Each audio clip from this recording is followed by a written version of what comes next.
Syaitonirrajim. Bismillahirrahmanirrahim. Fal yawma nunajjika bi badanika litakuna liman khalfaka ayah wa inna katsiran minan nasi an ayatina laghafilun. Hamdan wa syukran lillah wassalatu wassalamu ala rasulillah man la nabiyya ba'dah. Allahumma salli ala Muhammad wa ala alihi wa ashabihi ajma'in. Amma ba'du, Bapak Ibu yang saya muliakan, hadirin dan hadirat yang berbahagia dan yang dirahmati Allah, itu juga kaum muslimin dan muslimat, para pendengar dimanapun berada. Puji dan syukur marilah senantiasa kita panjatkan kehadirat Allah Subhanahu wa ta'ala, serta salawat dan salam pada junjungan kita Nabi besar Muhammad sallallahu alaihi wasallam, yang sangatlah kita harapkan syafaat beliau di yaumil akhirah. Baik, pada pagi hari ini dalam kajian akidah tauhid kita tentang ayat-ayat tentang kebesaran Allah, salah satunya juga bisa kita jumpai terhadap Fir'aun, yang kita tahu setiap mendengar nama Fir'aun di masa Nabi Musa, tentu langsung pemahaman kita jelas ini orang sangat jahat, sangat durhaka, sangat pembangkang, menentang. Bahkan orang ini melampaui batas sampai mengaku dirinya Tuhan. Sebesar itu yang dilakukan Fir'aun, namun Allah Ta'ala masih ada memberikan satu keselamatan bagi dirinya, yakni badannya dikekalkan. Itu bisa dilihat nanti di Quran surat Yunus dari ayat 88 sampai 92. Karena ayat tentang menyelamatkan badan Fir'aun ini, itu pernyataan Allah yang tegas, artinya supaya apa? Itu dikatakan fal yauma nunajjika bi badanika litakuna liman khalfaka ayah. Pada hari itu, kata Allah, kami selamatkan kamu terhadap badanmu itu untuk menjadikan tanda kebesaran bagi orang-orang di belakang hari. Artinya kita ini bagi tentunya kalau Musa terus berjalan sampai kepada Rasulullah, bahkan sampai sekarang, yaitu badannya utuh dia. Nah, ini dijadikan sama kita, wa inna katsiran minan nasi an ayatina laghafilun. Sesungguhnya kebanyakan dari manusia terhadap tanda-tanda kebesaran kami ini masih lalai. Apa belum cukup Fir'aun itu menjadi satu contoh? Siapapun kita menjadi pemimpin, jangan seperti Fir'aun. Nah, kalau kita lihat di balik kekejaman Fir'aun,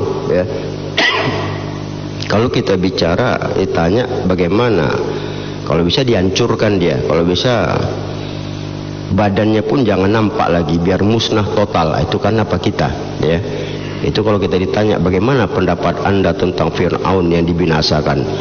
Tentu apalagi orang-orang Bani Israel saat itu. Kalau bisa ini Fir'aun, satu keping pun dari badannya maunya nggak ada sama sekali. Kalaupun diledakkan, dihancurkan, total nggak nampak. Itu memang karena kemarahan kita terhadap apa yang dia perbuat. Namun Allah berkeinginan lain, dia tunjukkan tanda kebesarannya itu. Apalagi di dalam surah Yunus itu kan dikatakan falamma jawazna banu Israil al-bahra fa'atbahu fir'auna wa junudah.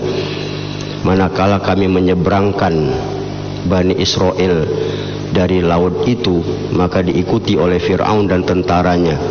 Hatta iza adrakahul gharaq, manakala dia sudah tenggelam, mengalami tenggelam begitu, baru dia ngomong, amanat Banu Israel, aku berimanlah pada Tuhannya Bani Israel, la ilaha illa Banu Israel wa anna minal muslimin. tiada Tuhan kecuali yang diimani oleh Bani Israel dan aku termasuk orang yang berserah diri. Nah, pengakuan ini para ulama menyatakan dalam tafsir itu bahwa inilah salah satu kenapa Allah mau mengekalkan badannya. Tapi sisi lain, ya pada dasarnya apa yang kita cerna secara akal kita, wajar nggak orang-orang baik itu badannya diutuhkan sampai kiamat? Wajar. Tapi tidak semua juga. Ya perlu juga orang-orang buruk itu ditunjukkan. Inilah model orang pembangkang itu. Nah, maka ketika dia mau tenggelam itu kan jelas dia beriman, dia mau percaya sama Allah. Tapi dikatakan al-an qad asaita, sudah terlambat. Kenapa hari ini kau baru mau beriman? Dulu sebelumnya. Nah, ini artinya bahwa percaya pun Fir'aun di akhir kehidupannya, ya itu pada dasarnya adalah satu gambaran kebaikan yang ada dalam dirinya. Tapi yang pasti bukan berarti dia diterima untuk selamat dari berbagai macam kejahatan yang dia buat. Nah, inilah tanda-tanda kebesaran Allah itu, ya, bahwa Allah menunjukkan badannya bahwa Allah bisa berbuat apa saja yang dia kehendaki. Ya, Allah ya pada dasarnya Maha Penyayangnya Allah itu masih jelas. Pengakuan Fir'aun di akhir kehidupannya walaupun tidak diterima, ya itu jelas ada satu kebaikan yang bisa ya diberikan kepadanya, minimal itulah dia, ya. Sisi lain kita bilang bahwa seperti saya bilang tadi, ya, di dalam tafsir itu juga digambarkan kalaulah orang baik dikekalkan badannya seperti mungkin jasad para nabi-nabi, ya orang-orang terbaik, kemudian para wali dan yang lain-lain, kita bilang ya memang diberi fasilitas dan prioritas, maka orang-orang yang tidak baik pun Allah juga bisa, ya. Artinya dua sisi yang pada dasarnya bertolak belakang Allah bisa lakukan itu sama dalam bentuk, ya pengekalan, hanya saja beda, ya bedanya itu kan jelas. Kalau orang-orang yang baik biasanya ya badannya seperti ya orang yang hidup, ya dia tertidur, kadang-kadang malah darahnya masih segar, bahkan badannya wangi. Kalau Firaun kan nggak sampai begitu, cuma badannya saja. Tentu adalah perbedaan yang dibuat oleh Allah Ta'ala. Nah, dari sisi inilah makanya ya tidak ada alasan kita tidak mengakui Allah. Artinya di dalam satu, kalau kita ambil contoh lain, di dalam satu bencana pun itu tidak semuanya mutlak hancur terhadap bencana itu. Bencana memang menghancurkan, bencana memang memusnahkan. Tapi ketika Allah berkehendak di balik itu ada orang yang selamat dari bencana itu. Makanya kita bisa lihat sekarang ini misalnya virus corona, ya silahkan aja Allah turunkan. Tapi kan jelas ini bencana yang ada yang kena, ada yang tak kena, walaupun sama-sama berada. Atau sisi lain yang paling fenomenal juga yang pernah saya baca, ya, di masa Nabi Nuh, ya, saya tertarik sekali kisah singkat itu. Di masa Nabi Nuh sudah mendekati penenggelaman kaum Nabi Nuh itu. Nabi Nuh disuruh Allah wasna'il fulka, ya Nuh bikinlah kapal. Itu malah satu riwayat itu lama, ya beberapa tahun dia bikin kapal itu, lama dia bikin kapal karena besar kapalnya. Nah begitulah ketika dia bikin kapal, ada seorang perempuan tua itu datang lewat melihat Nabi Nuh bikin kapal. Jadi ini kita artinya yang bertolak belakang itu, ya kekuasaan Allah.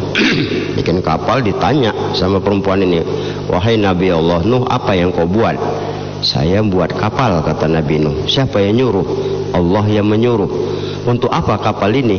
Kata nenek tua ini yang beriman ini, ya negeri ini akan ditenggelamkan untuk orang-orang yang durhaka, kata Nabi Nuh. Kalau begitu ya kita ini selamat. Itulah keinginan Allah. Nanti kalau sudah mulai ditenggelamkan, kau panggil aku ya Nuh, kata nenek ini. Iya, kau akan aku panggil lebih dahulu, kata Nabi Nuh. Kebetulan rumahnya agak jauh dari tempat pembuatan kapal ini. Begitulah ketika masa penenggelaman akan dilakukan, ya Allah mengasih tahu apalah tandanya akan ditenggelamkan, kata Nabi Nuh kepada Allah, itulah walamma ja'a amruna wa faratan nur, manakala kami memberikan, ya, mendatangkan keputusan kami, maka kami mulai mengalirkan air faratan nur dari bumi. Jadi begitu muncul air dari bumi, itu sudah tandanya lah, ya. Makanya kenapa cepat tenggelam, bahkan gunung pun tenggelam, karena dari bumi memancar, dari atas juga turun. Kita aja semalam itu hujan dari jam habis Isya ke jam 11, udah mau tenggelam medan nih. Itu baru dari langit, bagaimana dari bumi. Makanya masuk akal kalau tenggelamnya kaum Nabi Nuh itu, karena dari bumi jalan terus air itu. Begitulah ketika, ya, air mulai memancar, Nabi Nuh pun sibuk, ya, memanggili orang-orang yang beriman. Mereka bahu-membahu memasukkan hewan. Lupa Nabi Nuh sama nenek ini tadi, lupa Nabi Nuh, ya. Begitulah selesai semuanya, naiklah air, kapal pun mulai bergerak di atas air, ya, naik makin lama makin tinggi. Kesempatan Nabi Nuh menyelamatkan anaknya Kan'an enggak mau. Kan'an mengatakan, ya asmuni ilal jabal, aku ke gunung aja pasti selamat. Nabi Nuh bilang nggak bisa selamat, tapi Kan'an bertahan, tenggelam Kan'an. Artinya berarti apa? Gunung pun lewat. Nah, bagaimana negeri itu ketika gunung pun dilewati oleh air, dan itu berlangsung selama 40 hari 40 malam. Kita bisa bayangkan bagaimana kondisinya itu.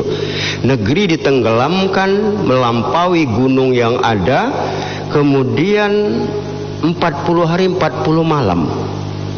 Ya, bagaimana kita bilang udah dipastikan binasa, itulah masalahnya. Ya, kalau menurut akal pikiran kita, seandainya kita diperlihatkan kembali, yaitu akan kita bilang tidak ada satupun yang selamat. Itulah jelas satu kesimpulan yang bisa kita ambil. Kenapa? Menurut akal pikiran kita. Tapi kalau Allah mau berkuasa, ternyata lain. Begitulah 40 malam kapal itu berlabuh di Bukit Jud. Sudah betul-betul air itu kering, Nuh pun turun. Datang nenek itu bertanya, wahai Nuh, sudahnya ditenggelamkan Allah negeri ini? Cobalah, apa yang terbayang sama kita? Berarti kan dia tidak ikut, dia masih di negeri itu, dia tertinggal. Negeri itu tenggelam, tapi dia bisa hidup. Coba. Nah, inilah kalau kita bilang Allah tuh berkehendak. Jadi bencana memang menghancurkan, membinasakan, tapi di balik itu belum tentu semuanya binasa. Nah, sama juga kita bilang, ya, orang-orang yang jahat dibinasakan, badan-badannya pun kalau bisa dihancurkan. Tapi Allah mau tahu tidak semuanya. Aku akan bikin satu tanda kebesaranku. Ini manusia yang paling penentang, paling luar biasa. Ini dia jasadnya. Nah, inilah kalau kita lihat, ya. Jadi ini satu tanda kebesaran Allah yang menjadi bagi kita pelajaran, terutama janganlah ghafilun, jangan lalai, ya. Ini orangnya, tengok nih. Itulah kalau kita bilang ini manusia pembangkang nih, lalainya luar biasa, malah menantang, melawan terus sampai ngaku dirinya Tuhan. Ini aku bikin ini nih, supaya kalian tahu nih apanya, tipenya. Apalagi di dalam riwayat itu kan, begitu tenggelam Fir'aun kan harusnya badannya di dasar laut, tapi Allah dia campakkan, mencelat badan tuh ke pantai-pantai dia, termasuk jasad Fir'aun. Siapa yang mencelatkannya dari dasar laut itu ke ke pantai itu kan? Ini juga